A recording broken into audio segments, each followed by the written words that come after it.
লাল ঝান্ডা পুঁতে জমি দখল 2 দশক আগে স্মৃতি ফেরালো সিপিআইএম। পাট্টা প্রাপকদের হয়ে জমি দখল সিপিআইএম এর। পূর্ব বর্ধমানের ভাতারে জমি দখল সিপিআইএম কর্মী সমর্থকদের। আমরা সারা ভারত কৃষক সভা এবং ক্ষেত মজুর ইউনিয়ন আমরা সিদ্ধান্ত করে গরিব মানুষদেরকে সঙ্গে নিয়েই তাদের সংগঠিত গরিব মানুষকে সংগঠিত করে সেই মানুষ তাদের যে জমির অধিকার, তাদের যে অধিকৃত জমি, তাদের যে দীর্ঘদিনের চাষাবাদ করা জমি এবং তাদের আইনি সম্মত জমি, সেই জমিতে তারা আজকে সেই গরিব মানুষ তারা দখল করে সেই জমিকে আবার তাদের রোয়ার কাজ শেষ করলো। আজকে বাঁকুড়ার গঙ্গাজল ঘাটেতে বেহাল রাস্তায় দুর্ভোগ। 7 কিলোমিটার রাস্তার বেহাল দশা। খানাখন্দে ভরা রাস্তায় যাতায়াতের রীতিমতো দুর্ভোগ।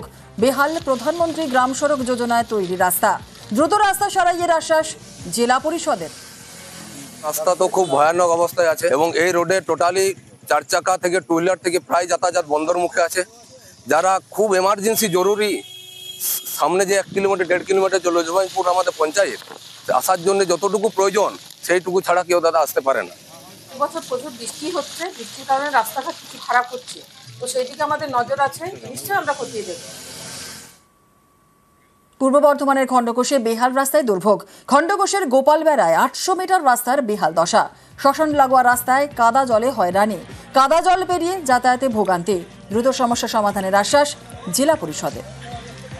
রাস্তার অবস্থা সত্যিই খুব খারাপ রয়েছে। এই জেলা পরিষদের সদস্যকে আমি বলেছি যে খুব যত তাড়াতাড়ি সম্ভব ইঞ্জিনিয়ার নিয়ে গিয়ে সার্ভে করে নিয়ে এসে রিপোর্ট জমা করতে, এবং খুব দ্রুততার সঙ্গে আমরা জেলা পরিষদ থেকে, গ্রাম পঞ্চায়েতের ফান্ড নেই বলে জানিয়েছে, জেলা পরিষদ থেকে খুব দ্রুততার সঙ্গে আমরা ওটা সম্পন্ন করব, কাজটা আমরা আশা রাখছি। মানুষ মরার পরও শান্তি পাচ্ছে না, এর থেকে লজ্জার আর কিছু হতে পারে না। 700-800 মিটার রাস্তা যেটা ঢালাই করে দিলে যার বাড়ির মানুষজন মারা গেছে তারা অন্তত নিরাপদে শেষ যাত্রায় শ্মশান পর্যন্ত সৎকার করতে যেতে পারবে, এই ব্যবস্থা করে দেওয়ার দাবি আমরা বিজেপির পক্ষ থেকে জানাচ্ছি। আমরা খোঁজখবর নিয়ে দেখেছি রাস্তাটা খারাপ আছে, কারণ ওটা রাস্তাটা হয়ে ওঠেনি। তার একটাই কারণ হচ্ছে যে ওই রাস্তাটা তৈরি করতে যে ফান্ডের দরকার সেটা পঞ্চায়েতে হবে না, সেটা জেলা পরিষদ থেকে করতে হবে। তো জেলা পরিষদের কানে গেছে, জেলা পরিষদ নিশ্চয়ই ওটাকে খুব দ্রুততার সঙ্গে করে দেবে। আর কেন এতদিন হয়নি সেটা নিয়ে নিশ্চয়ই তারা এনকোয়ারি করবে। কাঁসাইয়ের জলে ডেবরার ভাঙনে আশঙ্কা। নদীবাঁধ মেরামতির দাবিতে সরব হন স্থানীয়রা। ডেবরার শালডহরিতে সেচ দপ্তরে বিক্ষোভ। রাস্তা সরায় আগাছা সাফাইয়েরও দাবি। স্থানীয়দের সঙ্গে কথা পুলিশ প্রশাসনের কর্তাদের। দ্রুত সমস্যা সমাধানের আশ্বাস বিডিওর। ভরপুর বর্ষা এবং নদীটা জল বাড়ছে, ওনারা সব এসে হাজির হয়েছেন এবং আমরা ওনাদের কাছে তুলে ধরেছি যে আমাদের বাঁধের কোনো বন পরিষ্কার হয়নি, রেন কার্ড অর্থাৎ ঘোগ কাটাই হয়নি, এবং আমাদের শালডহরি টাবাগাড়া মৌচার যে জল, সেই জল কেন বের করার ব্যবস্থা করা হয়নি, এবং 2টো মোটর যে আগে ছিল সেই মোটরগুলো কেন এখনো চালানো হয়নি। বিডিও সাহেবের কাছে এবং আমাদের ডেবরা থানার ওসি সাহেব এসেছিলেন, ওনার কাছে আমরা তার সমস্ত কিছু আমরা জানিয়েছি এবং ওনারা এই প্রতিশ্রুতি দিয়ে গেছেন যে আমরা 20 দিনের মধ্যে এইসব সমস্যার সমাধান করে দেব। শালডহরি মানুষের যে অভিযোগগুলো ছিল সেগুলোকে আমরা সমাধান করার জন্য বদ্ধপরিকর। ব্লক প্রশাসন এবং ইরিগেশন ডিপার্টমেন্ট এরা দুজনেই ওনাদের সমস্যা নিয়ে কাজ করবেন এবং ওনাদের সঙ্গে কথা বলে প্রবলেমটাকে শর্ট আউট করা গেছে। ওখানে যেভাবে কাজ চলছে ইরিগেশন ডিপার্টমেন্টে সেভাবে কাজ চলবে, ওখানকার সমস্যাটা সলভ এই মুহূর্তে। নিউজ 18 বাংলার খবরের জের। বসিরহাটের চাঁপাপুকুরে রাস্তা সারাইয়ের তোড়জোড়। স্টেশন লাগোয়া রাস্তা সারাইয়ে তোড়জোড় রেলের। গত 10ই জুলাই খবর দেখানোর পরই অবশেষে রাস্তা সারাইয়ের উদ্যোগ। আমাদের সঙ্গে রয়েছেন আমাদের প্রতিনিধি অনুপম সাহার। বিস্তারিত বলবো অনুপম। 10ই জুলাই আমরা এই খবর দেখিয়েছিলাম যে খারাপ রাস্তা ছিল, বেহাল রাস্তা ছিল, অবশেষে রাস্তা সারাইয়ে উদ্যোগ নেওয়া হচ্ছে। স্থানীয় বাসিন্দারা যারা রয়েছেন কিভাবে দেখছেন, কি বলছেন তারা? দেখো জুনেলা, এই যে হাসনাবাদ শিয়ালদা সরকার যে চাঁপাপুকুর রেল স্টেশন, এই রেল স্টেশনটা খুব তাৎপর্যপূর্ণ। তার কারণ এই রেল স্টেশন দিয়ে প্রতিদিন কয়েক হাজার যাত্রী যাতায়াত করে, এবং এই যে স্টেশনে যাওয়ার যে রেলের যে রাস্তা, সেই রাস্তাটা দীর্ঘ 4 থেকে 5 বছর বেহাল অবস্থা। বর্ষার সময় এখানে হাঁটু সমান, কোথাও কোমর সমান জল বেঁধে থাকে। এলাকার মানুষ, যাত্রীরা এবং এলাকার মানুষ এই রাস্তা দিয়ে চলাফেরা করতে পারে না, এমনকি রেল লাইনের ওপর দিয়েও মানুষকে যাতায়াত করতে হয়। এবং প্রতিনিয়ত সরকারি যেসব মানুষ বা ছাত্রছাত্রীরা যাতায়াত করে তাদের জামা প্যান্ট ভিজে যায়, বই পড়ে যায়, এমনকি দুর্ঘটনাও ঘটে। এরপর আমরা সেই খবর পেয়ে 10ই জুলাই আমরা সেই যে চিত্র আমরা তুলে ধরি, মানুষ যাত্রীদের যে সমস্যা সেটা আমরা তুলে ধরি। তারপরেই কিন্তু নড়ে চড়ে বসে রেল দপ্তর এবং তড়িঘড়ি সেখানেই কিন্তু এই যে কাজের সে সূচনা কিন্তু তারা শুরু করেছে।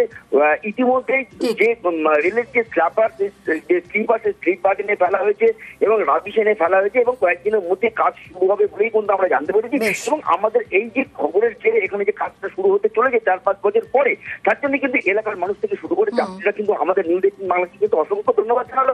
তারা যেটা এই রাবিশ আর এই ট্রেন লাইনের যে স্লিপার এই দিয়ে রাস্তা হবে ফেলে গেছে।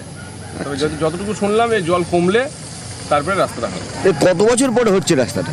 5 বছর পর। আমাদের সবাই জনগণের সুবিধা হবে, কেন মানুষজন সব রেল লাইনের ওপর দিয়ে যায়, যে কোনো মুহূর্তে বিপদ ঘটতে পারে। ডিএম মনে হয় একটু নড়ে চড়ে বসেছে, উনি 2 গাড়ি ব্যাটস ফেলেছে এবং রেলের স্লিপার ফেলেছে, ওই ব্যাটস পাতিয়ে তার উপরে স্লিপার দিয়ে রাস্তাটা মেরামতের একটা টেম্পোরারি ব্যবস্থা করা হচ্ছে। এবং ধন্যবাদ নিউজ 18 বাংলাকে যে আপনাদের খবরের জন্যই প্রশাসন একটু নড়ে চড়ে বসেছে রেল দপ্তর। মাথাভাঙায় কানাডোবা নদীর ওপরে সেতু 1,30,00,000 টাকা খরচ করে তৈরি হবে সেতু। উত্তরবঙ্গ দপ্তরের তরফ থেকে জানানো হয়েছে এখন চালুর অপেক্ষা।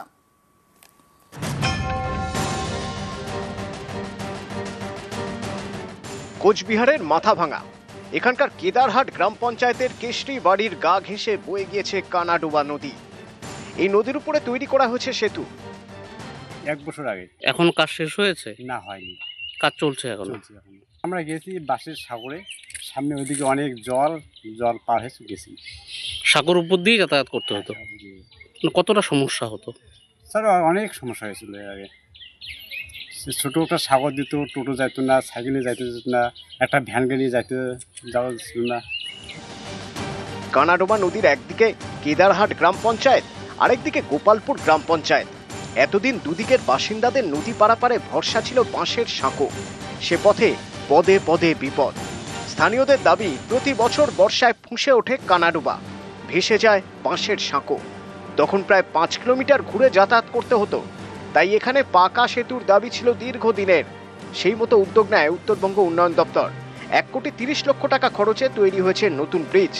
এখন অ্যাপ্রোচ রোডের কাজ কিছুটা বাকি, তারপরেই উদ্বোধন। বাঁশের ব্রিজ ছিল, বাঁশের সেতু দিয়ে যাতায়াত করছিলাম। এর আগে না নদী আমি পারাপার হয়েছিলাম, কষ্ট তো হতো। বাঁশের ব্রিজ অনেক সময় ভাঙা থাকতো, ওইভাবে কেউ মনে করো হাঁকুড়ো পাড়ি কেউ পার হইতো। অনেক সময় বছরে একবারে দিত, 2 বছর দিত না, কোনো বছর হয়তো 2 বর্ষাও চলে যেত একটা ব্রিজ দিয়ে। যাতায়াত করতে সুবিধা হবে, এই এপার ওপার করতে সুবিধা হবে, এই ট্রেনের সুবিধা হবে। 1,30,00,000 টাকা ব্যয়ে ব্রিজটা হচ্ছে, সেটা হচ্ছে উত্তরবঙ্গ উন্নয়ন দপ্তর থেকে, এবং সেটা কাজ চলছে, কাজ প্রায় শেষের দিকে, আর কিছুটা কাজ বাকি আছে, রেলিংগুলো এখন হচ্ছে, খুব দ্রুত শেষ হবে কাজটা। তো যেহেতু এখন ব্রিজটা হচ্ছে, এখন ভালোই হচ্ছে, ওখানকার মানুষ ভীষণ খুশি, এই ব্রিজটা হলে তারা ভীষণ উপকার হবে। মাথাভাঙা থেকে রাজেশ দাস, নিউজ 18 বাংলা। পুরুলিয়ার ট্র্যাপ ক্যামেরায় বন্দি জোড়া চিতাবাঘ। বন দপ্তরের ট্র্যাপ ক্যামেরায় জোড়া চিতাবাঘের ছবি। কোটশিলার সিমনির জঙ্গলে ক্যামেরা বন্দি বিরল ছবি। বছর 3 আগেই এই জঙ্গলেই জোড়া চিতাবাঘের জন্ম হয়েছে বলেই দাবি বন দপ্তরের।